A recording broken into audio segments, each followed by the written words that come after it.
Hello mga apo, mga lolo at mga lola. Nandito na naman tayo sa ating channel, Plants with Lolo Fred. Magtuturo ako ngayon sa aking mga dogs. Ito si Axie, nandoon si Yuna nakakulong. Pakita mo siya. Kasi hindi behave, kaya kinulong namin siya ngayon. So, ito yung aking gabay. Yes, ito. Okay?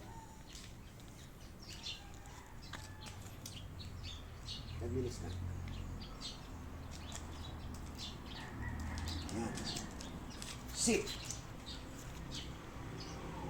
Sit. Okay?